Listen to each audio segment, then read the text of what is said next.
आज हम पहले शमूएल की पुस्तक में अध्याय 24 का अध्ययन करेंगे। जब शाऊल पलिश्तियों का पीछा करके लौटा तब उसको यह समाचार मिला कि दाऊद एन गदी के जंगल में है। तब शाऊल समस्त इस्राएलियों में से 3,000 को छांटकर दाऊद और उसके जनों को बनेले बकरों की चट्टानों पर खोजने गया। जब वह मार्ग पर के भेड़शालों के पास पहुंचा जहां एक गुफा थी, तब शाऊल दिशा फिरने को उसके भीतर गया। उसी गुफा के कोनों में दाऊद और उसके जन बैठे हुए थे। तब दाऊद के जनों ने उससे कहा, सुन, आज वही दिन है जिसके विषय यहोवा ने तुझसे कहा था, मैं तेरे शत्रु को तेरे हाथ में सौंप दूंगा कि तू उससे मनमाना बर्ताव कर ले। तब दाऊद ने उठकर शाऊल के बागे की छोर को छिपकर काट लिया। इसके बाद दाऊद शाऊल के बागे की छोर काटने से पछताया। वह अपने जनों से कहने लगा, यहोवा न करे कि मैं अपने प्रभु से, जो यहोवा का अभिषिक्त है, ऐसा काम करूं कि उस पर हाथ उठाओ, क्योंकि वह यहोवा का अभिषिक्त है। ऐसी बातें कहकर दाऊद ने अपने जनों को समझाया और उन्हें शाऊल पर आक्रमण करने को उठने न दिया। फिर शाऊल उठकर गुफा से निकला और अपना मार्ग लिया। उसके बाद दाऊद भी उठकर गुफा से निकला और शाऊल को पीछे से पुकार कर बोला, हे मेरे प्रभु, हे राजा। जब शाऊल ने पीछे मुड़कर देखा, तब दाऊद ने भूमि की ओर सिर झुकाकर दंडवत की। और दाऊद ने शाऊल से कहा, जो मनुष्य कहते हैं कि दाऊद तेरी हानि चाहता है, उनकी तू क्यों सुनता है?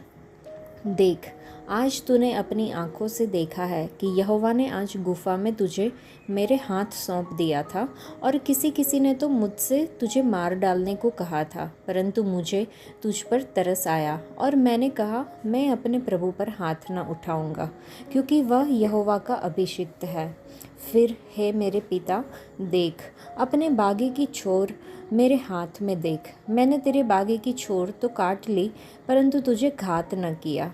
इससे निश्चय करके जान ले कि मेरे मन में कोई बुराई या अपराध का सोच नहीं है।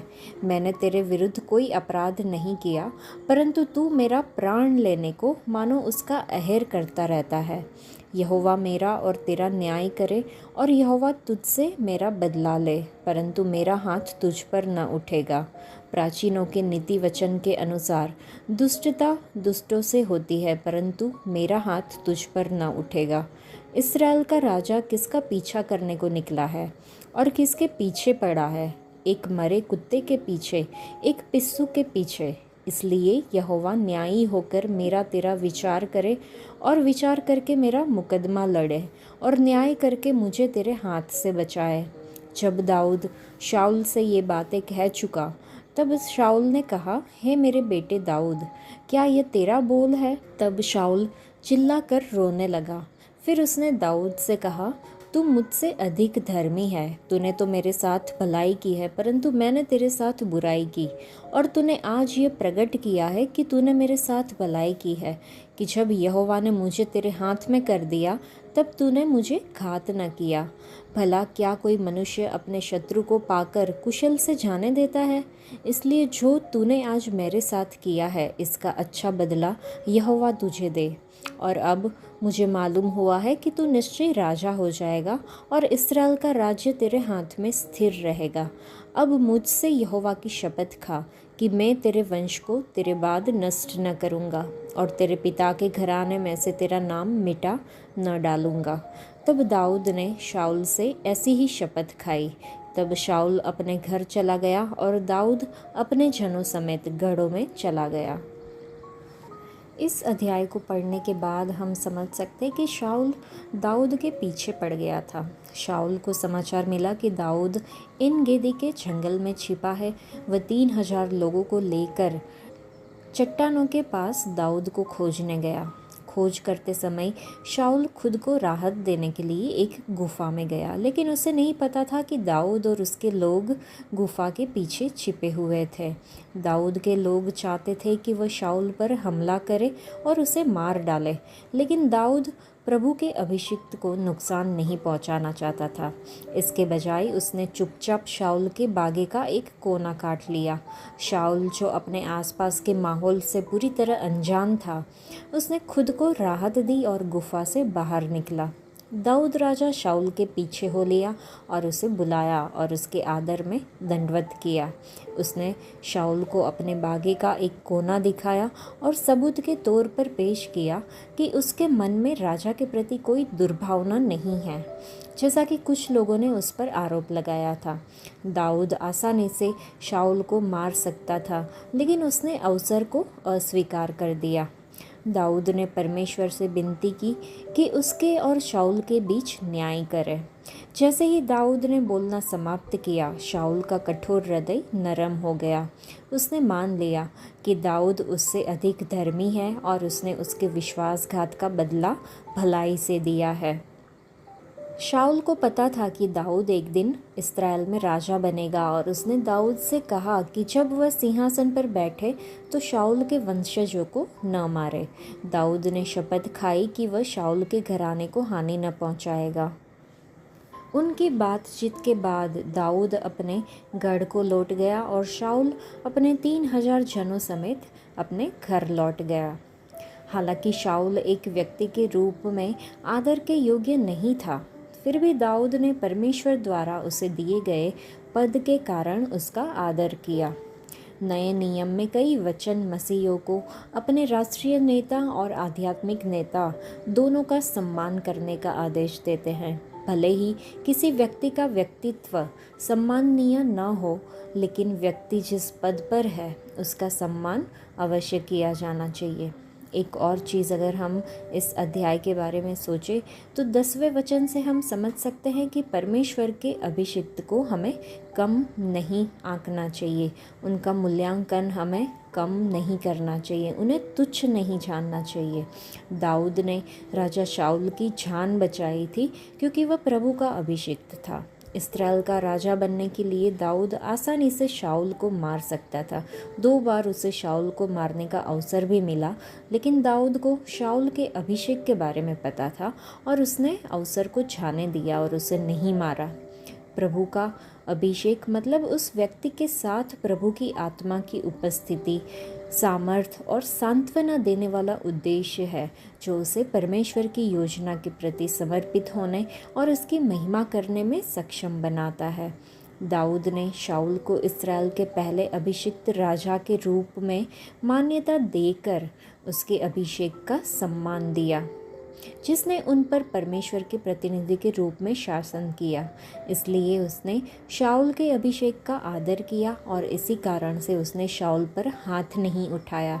जब शाऊल को पता चला कि दाऊद को इस्राएल का अगला राजा बनने के लिए नियुक्त किया गया है, तब भी उसने परमेश्वर के अभिषेक का सम्मान नहीं किया और उसे मारने की कोशिश की।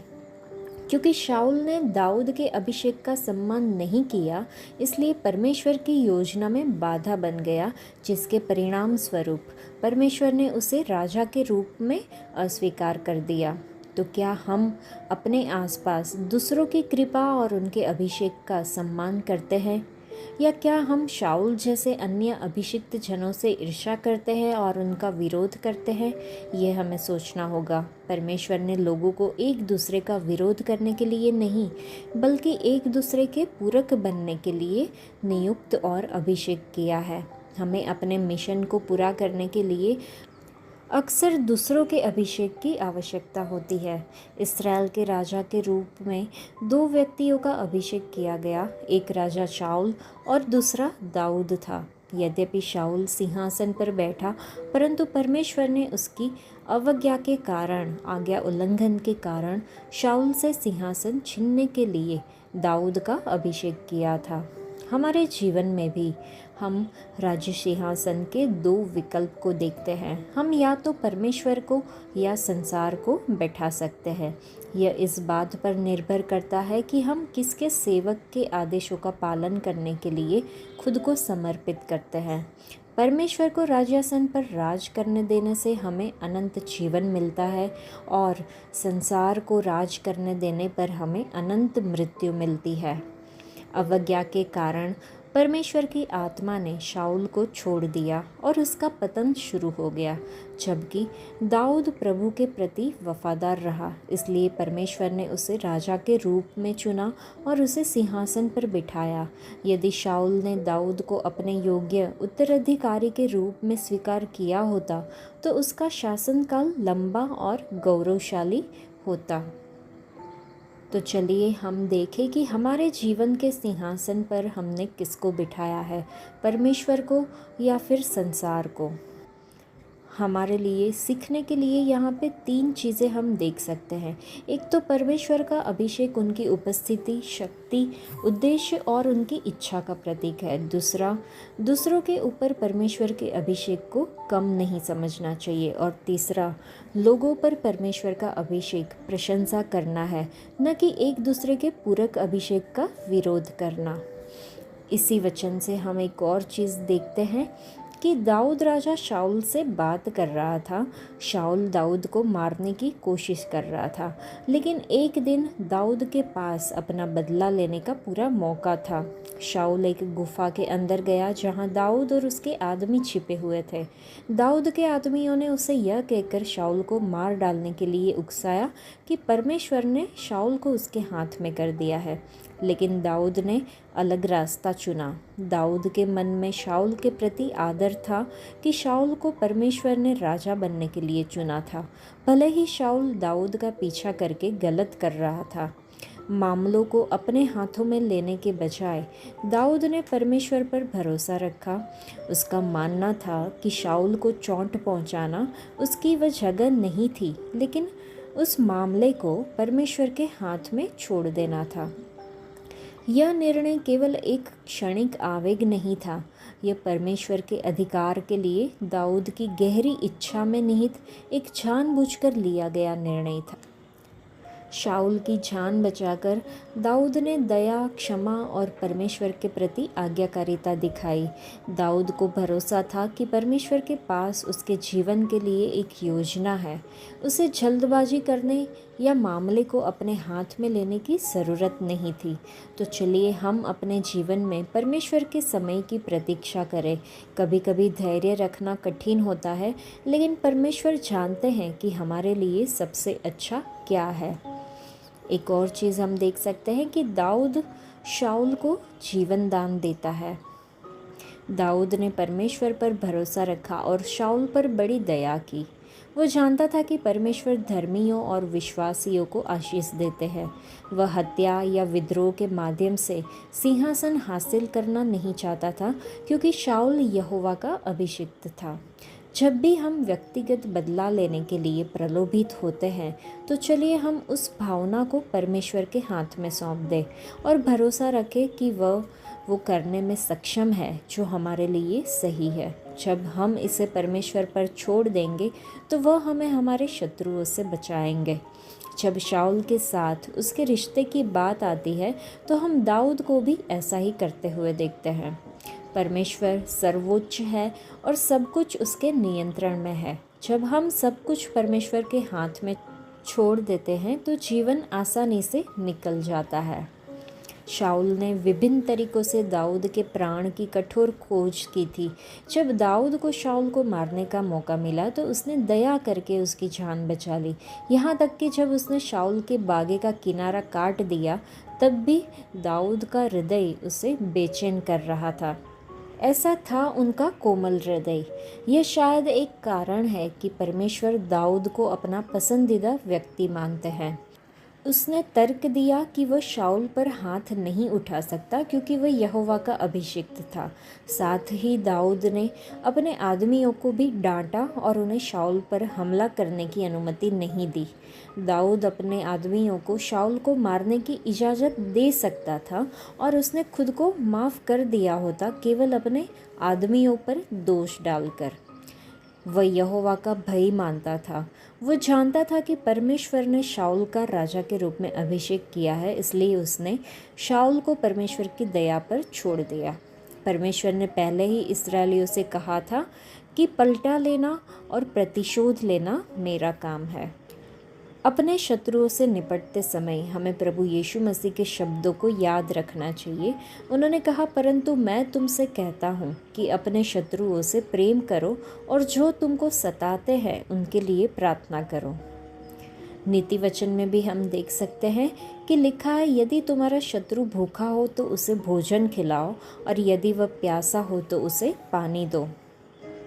रोमियो की पत्री के 12वें अध्याय में भी हम देखते हैं कि बुराई पर विजय पाने के लिए पौलुस ने सलाह दी कि बुराई से मत हारो परंतु भलाई से बुराई पर विजय प्राप्त करो। दाऊद ने उस अवसर का उपयोग शाऊल को नष्ट करने के लिए नहीं किया, लेकिन उसने शाऊल की शत्रुता को नष्ट करने के अवसर का कुशलतापूर्वक उपयोग किया और शाऊल को आश्वस्त भी किया कि उसे दाऊद के बारे में ऐसा सोचने की ज़रूरत नहीं है कि वह किसी से नफरत करे या उसे कोई डरे। दाऊद सचमुच विनम्र और दयालु था। शाऊल ने स्वीकार किया कि उसने उसके साथ दुर्व्यवहार किया था। उसने दाऊद को आशीष भी दिया कि वह अवश्य राजा बनेगा और उसके शपथ खाने को कहा कि वह शाऊल के वंशजों को नहीं मारेगा। शाऊल जानता था कि दाऊद राजा बनेगा, फिर भी वह ऐसा नहीं चाहता था। इसलिए शाऊल ने दाऊद को घर वापस आने का निमंत्रण नहीं दिया। इसे पता चलता है कि शाऊल सहमत तो हो गया था परंतु परिवर्तित नहीं हुआ था। इसलिए दाऊद और उसके लोग गढ़ में गए। दाऊद के प्रति उसका नया प्यार जो था वो सच्चा नहीं था। यदि हमारा पश्चाताप वास्तव में गहरा नहीं है तो हम वही पाप दोबारा दोहरा सकते हैं। केवल हृदय परिवर्तन ही पाप पर विजय पा सकता है। तो हमें सोचना होगा कि क्या हमारे पास ऐसा हृदय है जो अच्छा करके बुरा करने वाले पर काबू पा सके, या फिर क्या हमारा पश्चाताप सचमुच इतना गहरा है कि हम वही पाप दोबारा नहीं दोहराए। यह हमें सोचना होगा। आज के लिए इतना ही। परमेश्वर आप सबको आशीष दे। धन्यवाद।